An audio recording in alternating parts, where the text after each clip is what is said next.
Daniel Schilling, a 46-year-old carpenter from Alaska's Turnagain Arms Settlement, went missing in July 2020 while cutting and building a rudimentary road across the rugged hillside of the Kenai Mountains.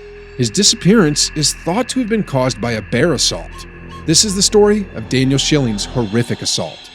Daniel worked alone with the exception of his dog.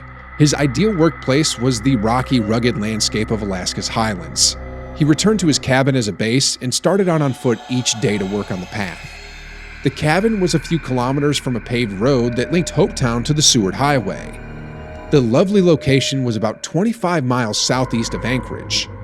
Daniel awoke early on July 29, 2020, and peered out his window to find that he had been graced with clear blue sky for the day. He put on his kit, including stout boots and a bear spray canister clipped to his belt. He also had a firearm in his rucksack. He chose to carry bear spray rather than a weapon during his construction job, since a shotgun or rifle weighed him down and got in the way. Daniel didn't want to stay gone long and planned to return to the cottage for lunch later in the day. After a brief meal, he took up his water bottle and walked aside, whistling to his dog. They started walking towards the route he was building. It was less than a mile from the sign to cut down saplings and branches. Daniel moved slowly down the path he was creating across the vast Alaskan tundra.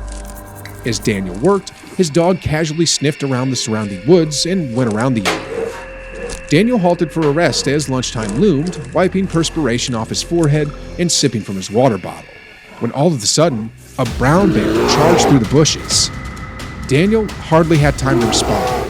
He groped for the bear spray, aiming the full contents of the canister at the rushing grizzly before being squashed to the floor. Daniel was having trouble breathing. The bear's entire might had knocked the wind out of his lungs, and it is now pressing down on him. Its massive paws pushed hard on his chest. Daniel thrashed about, urgently attempting to strike the animal. He slapped the beast repeatedly, but this just infuriated the bear even more, causing it to let out a deep, guttural growl and open its jaws. Daniel could see saliva flowing from its teeth as it dropped its head viciously a little into Daniel's face, laying forth a bone-chilling cry. The animal slid down and scratched its claws against Daniel's chest once more. The assault that followed was almost certainly nasty and fierce, but what became of Daniel? His dog made its way home, and when Daniel's wife saw the dog arriving without him, she rushed to notify his friends. None of them had ever seen him laboring in such deep foliage. Daniel most certainly didn't see the bear until it was almost on top of him. If he had his revolver in his bag, as his companion said, there would have been little time to use it. Perhaps his dog had warned him to the bear. Maybe Daniel had some breathing room. Perhaps the incident was instigated by the dog. Nobody is certain. They went to check on Daniel after his wife contacted his pals and raised the alarm. They believed he had fallen and damaged his ankle or broken his leg. They kept to the route Daniel created through the bushes. A little more than a mile down the road, his companion came to a halt. Daniel's corpse had been discovered on the ground, bleeding and dead. And in those heartbreaking moments, they phoned the local police station to tell the horrible news.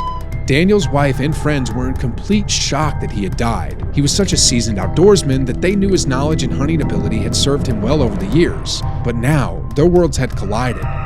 State wildlife scientists were sent to the location. The odor of pepper spray lingered in the air. The empty canister was discovered around 15 feet away from Daniel's corpse. A comprehensive scout search of the area revealed no evidence of a bear, such as a moose carcass or other food sources. Daniel had been working within 6 miles of a salmon spawning stream, but authorities did not believe Daniel to be near enough to the assault location to be deemed prey. Field scientists discovered perplexing evidence that both black bear and brown bear DNA were detected on Daniel's corpse.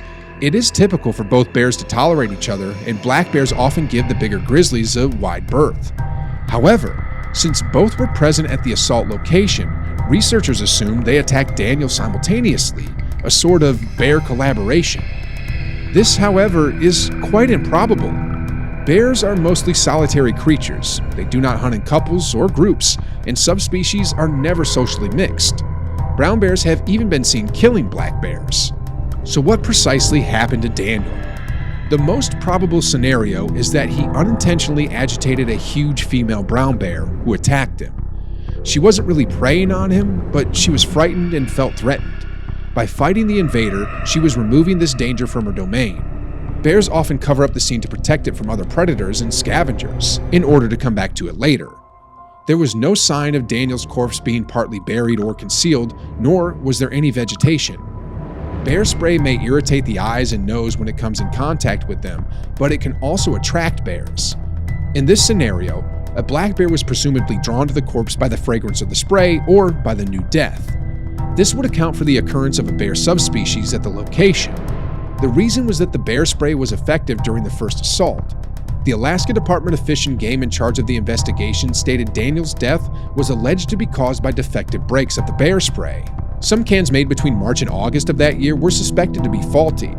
There is also substantial criticism of bear spray's efficacy, especially in terms of wind direction, which might result in the spray being carried away from the target.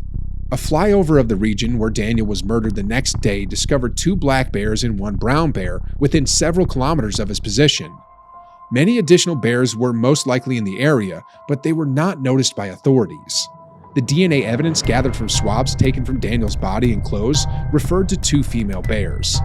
Wildlife scientists shot and killed 3 female black bears and 1 female grizzly bear a week after the incident. DNA from one of the black bears was recovered at the scene. Following the bear assault, the DNA on the animal did not change. The use of pepper spray is always a source of contention. Others argue that going into bear area without a high-caliber rifle is unwise. Despite the fact that rangers and wildlife specialists usually suggest using bear spray over a rifle, research has revealed that bear spray might be appealing to certain bears. In the 1990s, scientists monitoring bears in Alaska's Katmai National Park discovered that the majority of bears they witnessed rolled and wriggled about and sprayed the researchers' sprays over the ground. They were aggressively scent rubbing their whole body in the spray residue sprayed straight from a can, which causes stinging in the eyes and nostrils and does not repel an approaching bear. The reason behind Daniel's assault is yet unknown. It's unclear if the assault was protective or predatory.